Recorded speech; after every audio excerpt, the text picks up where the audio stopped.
আসসালামু আলাইকুম। আমি একটা মিষ্টির রেসিপি নিয়ে এসেছি। আমি যে দুধটা ঢেলা দিলাম, আমার দুধটা বলকায়া পড়ছে। এখন আমি সুজিটা দিয়া দিব। এই যে সুজিটা আস্তে আস্তে দিয়া দিয়া লাড়া দিয়া দিতেছি। এই যে আস্তে আস্তে দিয়া লাড়া লাড়া দিয়া দিতে হইব। এই যে লাড়া দিয়া দিলাম। আমার এই যে সুজিটা হয়ে গেছে, এখন আমি নামায় ফেলাইমু। চিনিটা দিয়া দিলাম শিরার লেগা। 2 কাপের মতন পানি দিয়া দিলাম। শিরাটা হইতে থাক। বেকিং সোডা দিয়া দিলাম, সামান্য একটু ময়দা দিয়া দিলাম। এখন আমি এটা ভালো করে মাইখা লবো।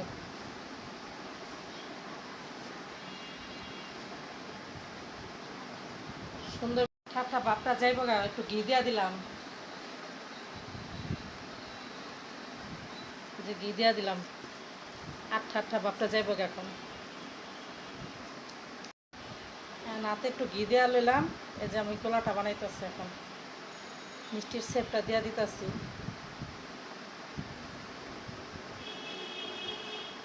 এইভাবে করে সব মিষ্টিটা আমি বানাই ফেলাম।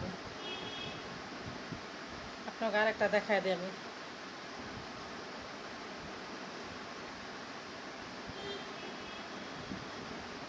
এইভাবে করে সবটি মিষ্টি আমি বানাই ফেলাম। মিষ্টিটি হয়ে গেছে গা, লম্বা করে বানাইছি আমার মেয়ের লেগে। আমি গোল করে বানাইছি। আবার 2 পদের মিষ্টি বানাইছি। কড়াইটা বসা দিচ্ছে, এখন তেল দিয়ে দিতেছি মিষ্টিটি ভাজনের লেগা। আমার তেলটা গরম হয়ে আছে, আমি মিষ্টিটা দিয়ে দিতেছি। আস্তে আস্তে আপনার হইব, চুলার চালটা একবারে নিবু নিবু থাকবো। আমার মিষ্টিটি ফুলে গেছে, দেখছেন? এক পাট হয়ে গেছে গা। আপনার ইচ্ছা এটা গইরা গইরা যাইব গা। আমার মিষ্টিটা হয়ে গেছে গা, এখন আমি উঠায় ফেলাইব।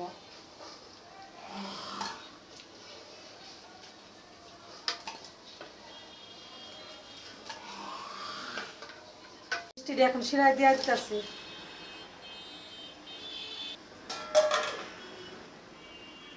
আমার মিষ্টির রেসিপিটা হয়ে গেছে।